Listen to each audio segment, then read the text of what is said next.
Il-ħamis tħabbret il-mewt ta' wieħed mill-akbar artisti ta' pajjiżna, Philip Chircop, huwa kellu 75 sena. Philip Chircop twieled ħażebbuġ fl-1943 huwa studja għal 10 snin fl-Iskola tal-Arti tal-Gvern taħt George Borg, Antoine Camilleri, Carmenu Mangion u Esprit Bartin. Fl-1972 attenda wkoll kors tas-sajf fl-Akkademja di Belle Arti f'Perugia l-Italja. Chircop issieħeb fid-Dipartiment tal-Edukazzjoni bħala għalliem tal-arti b'karriera twila ta' 43 sena fit-tagħlim, mejjus bħala wieħed mill-artisti astratti. Chircop ħasem f'bosta wirjiet solo u kollettivi f'Malta u barra minn Xtutna. Ix-xogħol tiegħu żviluppa fil-Kwiet iżda b'mod intensiv matul is-snin.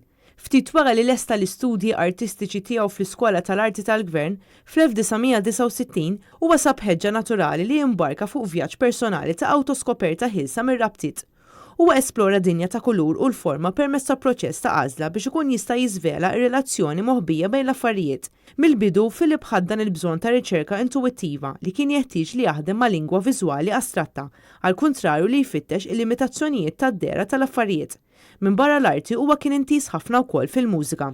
Tkellimna ma' Mariella Pisani Bencini, producer tal-programm Meander Arti u Kultura, fejn spjegatilna aktar fid-dettall l-arti ta' Philip Chircop. Philip Chircop huwa meqjus bħala wieħed mill-pjunieri tal-arti astratta f'Malta. Din l-arti li għadna sal-lum mhux kulħadd jista' jifhimha, fil-verità mhux kulħadd għandu għalfejn jifhimha, hija arti li toħroġ verament mill-profond tal-artist.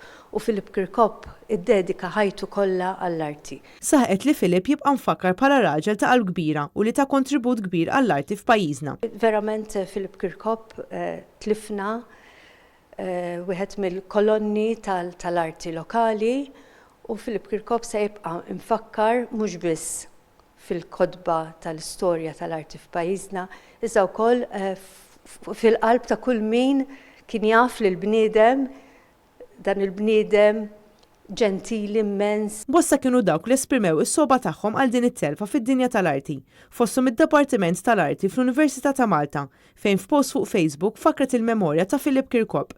Il-funeral ta' Philip se jsir is-sibt fis-satejta wara nofsinhar fil-Knisja Parrokjali tal-Fgura. Philip kien miżżewweġ lil Jolanda u kellu żewġ tfal, Tatjana u Natasha. Il-Kamra tal-Aħbarijiet ta' Media Totlin Communications twassal il-kondoljanzi tagħha lill-familja kollha tiegħu.